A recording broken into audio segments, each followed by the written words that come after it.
अगर आप पॉलीकैप स्टॉक में इन्वेस्टेड हो या फिर सोच रहे हो इन्वेस्ट करने का, तो दिस इज द वीडियो जहां पे हम डिटेल में बात करेंगे क्या है स्टॉक में न्यूज़, क्या रहेंगे आने वाले next levels.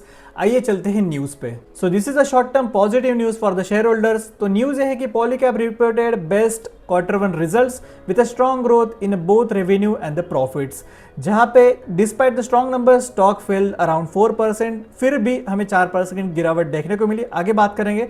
After the result as a investor book the profit following a sharp rally, expectation were already very high. जहां पे अगर देखा जाए तो स्टॉक पहले से रैली कर रहा था। हम चार्ट एनालिसिस करेंगे, उसके बाद डिटेल में बात करेंगे कि कहाँ से हमें और पुल बैक के बाद फिर से रैली देखने को मिल सकती है। तो ये हुआ कि अगर सपोज कि इन्वेस्टर यहाँ पे प्रोबेबली देख रहे थे कि रिजल्ट्स ये है, तो स्टॉक में क्या होता है, अगर रिजल्ट्स अच्छे हैं तो एक्सपेक्टेड के अराउंड इस लेवल पे स्टॉक होना चाहिए, बट इसको इतना ज़्यादा पुल कर दिया था ऊपर के साइड, तो यहाँ पे स्टॉक है तो ऑफकोर्स स्टॉक नीचे आएगा, एक पुल बैक लेगा, प्रॉफिट बुकिंग होगी। तो उसी के कारण हमें आज के दिन 4% की गिरावट देखने को मिली। इवन तो रिटेल्स को लगता है कि यार रिजल्ट्स तो अच्छा है, फिर भी क्यों गिरावट होने को मिली। तो ये ओवर प्राइस हो जाता है जब बलून बस्ट होता है, तो यही होता है। अगर क्वार्टर वन हाइलाइट्स की बात करें तो रेवेन्यू है 8,200 करोड़, यानी कि 39% overall year on year. Net profits की बात करें तो वो भी काफ़ी अच्छा है, 800 crore, 33% year on year. Deliver it's highest ever first quarter revenue and the profit, जहाँ पे आज तक का हाईएस्ट क्वार्टर वन रिजल्ट्स यहाँ पे पॉलीकैप ने अनाउंस किया है, तो काफ़ी ज़्यादा अच्छी बात है। Strong growth has led to the wire cables and the segments while the FMEG business also maintain the healthy momentum, यानी कि जो उनका मेन बिजनेस है वायर एंड द केबल्स, उसने काफ़ी ज़्यादा अच्छा परफॉर्म किया है। एंड द न्यू जो बिजनेस है एफएमएमजी, उसमें भी हमें काफ़ी हेल्दी मोमेंटम देखने को मिला। तो क्यों आज के दिन स्टॉक गिरा? Investor book profits after the stock strong rally after the results, before the results, यानी कि जो रिजल्ट्स आने वाला था उसके पहले ही जो रैली पुश कर दी थी इन्वेस्टर्स ने, तो जैसे ही रिजल्ट्स आया उसके पहले ही स्टॉक को गिरा दिया गया। The market had already price excellent earnings, so even the record result fail trigger the further buying. Valuation concern also weighted the sentiment after the sharp run up, जहाँ पे शार्प रनअप देखने को मिला। और जब वैल्यूएशन आए तो ओवरऑल यहाँ पे बेसिक प्रॉफिट बुकिंग होती है। ये हमेशा की हर एक कहानी है हर एक स्टॉक की। जब भी स्टॉक अच्छे रिजल्ट्स अनाउंस करता है बट फिर भी स्टॉक हमें गिरने को मिलता है, क्योंकि वो पहले से रैली कर चुका था। ब्रोकरेज व्यू की बात करें तो most brokers remain the positive on the Polycab due to the market leadership and consistent earning growth, यानी कि जो भी ब्रोकरेज है, मोस्ट ऑफ द ब्रोकरेज यानी कि मोतीलाल ओसवाल जो भी रहते हैं, जो उनके तो अभी भी करंटली पॉजिटिव अपनी रेटिंग से इस स्टॉक पे। एनालिस्ट का कहना है कि वायर्स केबल्स डिमांड में है, गवर्नमेंट इंफ्रास्ट्रक्चर स्पेंडिंग कर रहा है, हाउसिंग एंड रियल एस्टेट वो भी एक्सपांशन हो रहा है, यानी कि वायर्स की डिमांड तो बढ़ती ही रहेगी। पॉजिटिव्स की बात करें तो India largest wires and cable manufacture है currently. Record quarter one revenue and the profit, जहां पे biggest quarter one result announce हुआ है अब तक का। Strong execution across the core and the FMG business.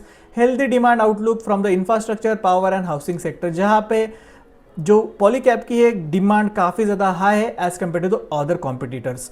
Strong balance sheet है, confident consistent cash growth है यहाँ पे generation.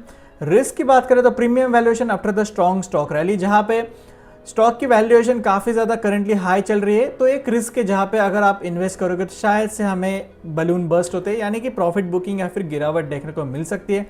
Fluctuation in copper and the aluminium prices can impact the margin, जैसे कि आपको पता है वायर्स में हाईली यूज होता है कॉपर्स एंड द एल्यूमिनियम, जहाँ पे इनकी प्राइसिंग मतलब ये कमोडिटी की प्राइसिंग पे डिपेंड रहेगा इसका इम्पैक्ट ऑन द मार्जिन, जहाँ पे सीधे सीधे मार्जिन पे इम्पैक्ट होता है। Any slow down in infrastructure and real estate demand could affect the growth, जैसे कि हाईली जो इंफ्रास्ट्रक्चर है या फिर रियल एस्टेट में वायरिंग का यूज होता है, हाउस वायरिंग जो हमारे डेली हाउसिंग में होती है, अगर उसमें थोड़ी हमें गिरावट देखने को मिली ओवरऑल रियल एस्टेट में, तो उसका इफेक्ट इसमें भी हमें देखने को मिल पाता है। Impact on the share holders, जहाँ पे शॉर्ट टर्म के लिए न्यूट्रल से पॉजिटिव है, जहाँ पे प्रॉफिट बुकिंग यहाँ पे हमें देखने को मिल रही है। आने वाले टाइम में शायद से और कुछ दिनों को देखने को मिले। लॉन्ग टर्म के लिए तो काफ़ी ज़्यादा पॉजिटिव है। आइए चलते हैं चार्ट पे, देखेंगे लेवल्स कहाँ पे आप फिर से इसमें बाय कर सकते हो। So currently we are on one day time frame of a Polycab, जहाँ पे हमें कंटिन्यूसली इस लेवल के बाद 10,000 से लेके उस लेवल से हमें देखने को मिल रही है। अभी तक 12% की गिरावट हो चुकी है। तो हुआ क्या पता है क्या आपको? होता क्या है कि ये जो यहाँ पर रैली देखने को मिली ना इस लेवल से, ये रैली जब हुई यहाँ पे पहले से 50% की रैली हो चुकी है अंडर 90 डेज, और इसी के रिजल्ट के कारण एज ए रिटेल इन्वेस्टर हमें लगता है कि जब रिजल्ट आएगा पॉजिटिव तब हमें रैली देखने को मिलेगी। बट होता क्या है, पहले से स्टॉक रैली कर रहा था ड्यू टू इंटरनल्स जिनको पता होता है कि रिजल्ट्स अच्छे होने वाले, और हम एक्सपेक्ट करते हैं कि यहाँ पे अगर देखें तो रिजल्ट्स ये देख सकते हो आप, यहाँ पे रिजल्ट्स आए, उसके बाद हमें रैली देखने को मिली। तो यहाँ पे अगर हम नीचे से देखें तो काफ़ी महीनों से स्टॉक कंटिन्यूसली रैली दे रहा है। तो यहाँ पे अगर आप इन्वेस्टेड हो फॉर द लॉन्ग टर्म, तो हमें स्टॉक आफ्टर द ईयर्स भी ये पॉजिटिव देखने को मिल सकता है। अगर मैं फिबोनाची टूल का यूज़ करूँ तो हमें स्टॉक शायद से इस लेवल तक, मतलब ये जो पीछे का रेजिस्टेंस है, इस रेजिस्टेंस तक 0.5 तक हमें यहाँ से अगर परसेंटेज की बात करें तो 5% की और भी गिरावट हमें पॉलीकैप में देखने को मिल सकती है। बट अगर आप लॉन्ग टर्म के लिए इन्वेस्टेड हो तो मैं सजेस्ट करूँगा आप इन्वेस्टेड रहो, और थोड़ा पुल बैक होने के बाद आप फिर से इस लेवल पे जो रहेगा ना, यहाँ पे 8500 से 8600 के बीच आप फिर से यहाँ पे इन्वेस्ट कर सकते हो। स्विंग ट्रेड की बात करें तो मुझे लग रहा है कि अगर आपने Q1 के रिजल्ट्स को देख के इन्वेस्ट किया होगा तो यहाँ पे और आपको 5% की गिरावट देखने को मिल सकती है। अगर आप स्विंग ट्रेडिंग के लिए हो तो यहाँ पे आपको पॉइंट मिलेगा जहाँ पे आप फिर से इन्वेस्ट कर सकते हो, यानी कि एवरेज। बट आप अगर कुछ ही दिनों के लिए थे तो यहाँ पे और आपको 5% की गिरावट देखने को मिल सकती है, तो आप इस स्टॉक से निकल सकते हो। अगर आप सोच रहे थे फ्रेशली बाय करने का, तो मुझे लग रहा है कि आपको थोड़ा और रुकना चाहिए जब तक यहाँ पे स्टॉक और गिरेगा। जब ये स्टेबल हो जाएगा तो हमें फिर से एक बाउंस बैक देखने को मिल सकता है। तो अगर आप फ्रेशली बाय करना चाहते हो तो मैं सजेस्ट करूंगा आपको थोड़ी देर और रुकने का, जब तक एक कंप्लीट पुल बैक नहीं हो जाता। एक कंसोलिडेशन के बाद जब एक सपोर्ट फॉर्मेशन रहेगा तब आप फिर से इसमें निवेश कर सकते हो। अगर आपने स्विंग ट्रेडिंग के लिए इन्वेस्ट किया है तो मैं सजेस्ट करूंगा आप इस स्टॉक को सेल कर दीजिए। अगर आपने हेवी क्वांटिटी से बाय नहीं किया तो आप इसको फिर से नीचे की साइड एवरेज कर सकते हो।